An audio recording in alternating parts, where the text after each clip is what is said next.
France को 114 नए Rafale तैयारों का इंडिया ने ऑर्डर दिया है। ये भारत है जिसने अपनी जंगी तैयारियों के लिए 70,000 करोड़ रुपया जो है मुख्तस कर दिया जिस दिन से सीज फायर हुआ है। डर का माहौल इतना है कि पाकिस्तान ने अमेरिका से कहा कि भाई साहब हमें बचाओ। तो मार्को रूबियो ने वहाँ से ये कहा कि हम लगातार सीज फायर पर निगाह रखे हुए हैं। दुनिया के सबसे बड़े एग्रीमेंट, जी बिल्कुल दुनिया के बड़ी एग्रीमेंट, इंडियन गवर्नमेंट ने ये टेंडर जो है फ्रांस को दे दिया है कि वो 114 राफेल फ्रांस की कंपनी से खरीदेंगी। ब्रेकिंग न्यूज ये है कि भारतीय सेना आज खलीज बंगाल में अपने लॉन्ग रेंज मिसाइल का तजुर्बा भी करने जा रही है और इस मिसाइल की रेंज कोई 1000-2000 किलोमीटर नहीं बल्कि 5000 किलोमीटर तक बताई जा रही है। चीन और इंडिया इस नुक्ते के ऊपर एक दूसरे के करीब आ जाते हैं कि जनाब अगर वन इंडिया तस्लीम करता है चाइना तो इंडिया जो है वन चाइना को तस्लीम कर लेगा। तो इस तनाजुर के अंदर फिर हमारा कश्मीर का मसला, कश्मीर का अगर इंडिया और चाइना इस इशू के ऊपर अगर एक नुक्ते पे आते हैं पाकिस्तान के लिए मुश्किलात होंगी। आज ये भारत और चाइना जो एक दूसरे के इतने नज़दीक सिर्फ इस तजारती ताल्लुक की वजह से आ रहे हैं, अगर कल को इनकी ये दोस्ती आगे बढ़कर तजारती ताल्लुक से दिफाई ताल्लुक में आ जाती है, दोनों के बीच में कोई दिफाई मुआहदे शुरू हो जाते हैं, तो इस खित्ते में ताकत का तवाज़न किस हद तक बिगड़ जाएगा। अमेरिका अगर हिंदुस्तान के मुकाबले में पाकिस्तान की तारीफ़ें कर रहे हैं और पाकिस्तान को अपने करीब ला रहा है तो ये कहीं कोई चाल तो नहीं है, हम कहीं उसमें पंस तो नहीं रहे। नमस्कार दोस्तों, कल भारतीय सरकार ने फाइटर जेट्स को लेकर के एक बड़ा फैसला लिया है और वो ये है कि अब भारत फ्रांस से 114 राफेल लेने जा रहा है। आप सब जानते हैं इस डील के पीछे अमेरिका और रशिया और काफ़ी सारे अन्य देश लगे हुए थे और सब चाहते थे कि किसी भी तरह से भारत से वो डील साइन कर ले, लेकिन भारत ने अपने एक्सपीरियंस को बैक किया और राफेल जिसने ऑपरेशन सिंदूर के दौरान पाकिस्तान के पर कच्चे उड़ाए थे उसे लेने का फ़ैसला किया है। और इसके साथ साथ भारत लगातार अग्नि 5 और काफ़ी सारे अन्य बड़े बड़े मिसाइल्स का टेस्ट करने जा रहा है, जिसे देख करके पाकिस्तान इस वक्त काफ़ी ज़्यादा डरा हुआ है और इसलिए अब पाकिस्तान अमेरिका से गुहार लगा रहा है कि अमेरिका किसी भी तरीके से पाकिस्तान को बचा ले, क्योंकि अब पाकिस्तान को लगता है कि कुछ ही महीनों में फिर एक बार ऑपरेशन सिंदूर शुरू होने वाला है और इस बार पाकिस्तानी आर्मी ही टारगेट में रहेगी। तो चलिए इसी पर आगे पाकिस्तानी मीडिया का रिएक्शन देखते हैं। जिस दिन से सीज फायर हुआ है उस दिन से लेकर आज तक भारत पूरी दुनिया से मुसलसल असला खरीद रहा है। फ्रांस को 114 नए राफेल तैयारों का इंडिया ने ऑर्डर दिया है। पाकिस्तान ने नहीं, ये इंडिया ने दिया है। ये भारत है जिसने अपनी जंगी तैयारियों के लिए 70,000 करोड़ रुपया जो है मुख्तस कर दिया जिस दिन से सीज फायर हुआ है। उसी दिन से लेकर आज तक भारतीय फिजाइया मुसलसल बॉर्डर के साथ फिजाई मशकें कर रही है।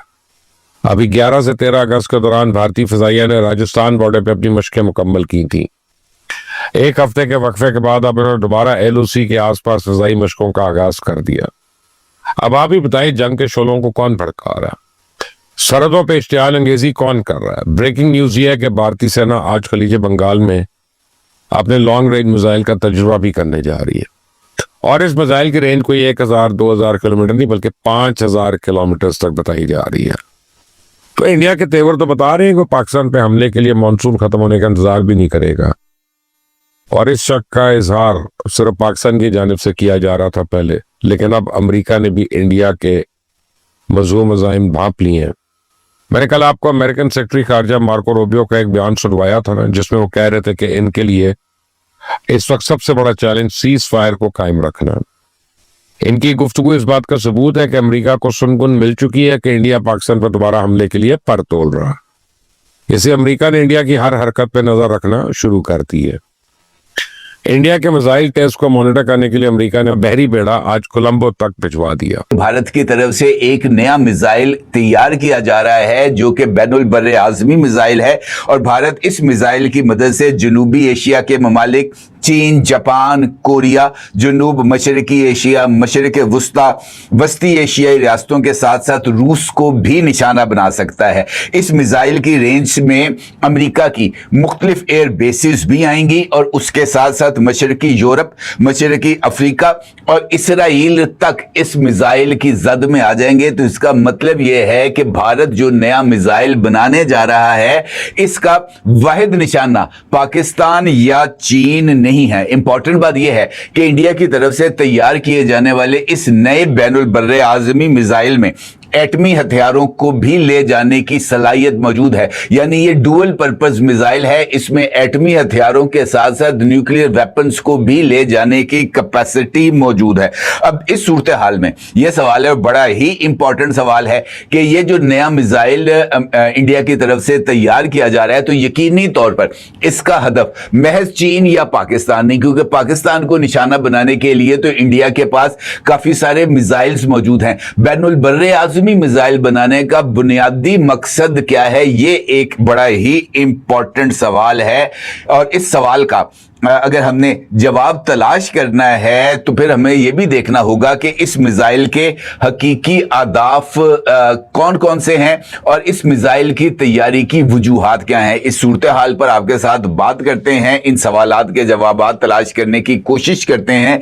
लेकिन उससे पहले भारत की तरफ से कल रात जारी किए जाने वाले एक और नोटम की बात करना मेरे नजदीक इस वक्त बहुत ज्यादा जरूरी है, क्योंकि हालिया दिनों में भारत की तरफ से मुसलसल नोटम्स आए गए। अभी रिसेंटली एक मिसाइल तजुर्बा जो कल या 22 अगस्त के दरमियान, यानी 20 से 22 अगस्त के दौरान इंडिया की तरफ से किया जाना है, उसके लिए 3 नोटम्स जारी किए गए। पहले मुख्तसर दरमियाने दर्जे का था, फिर उससे बढ़ाया गया, फिर लॉन्ग रेंज मिसाइल की सफ में आ गया। तो ये मिसाइल टेस्ट जो भारत करने जा रहा है तकरीबन 4760 किलोमीटर की रेंज का।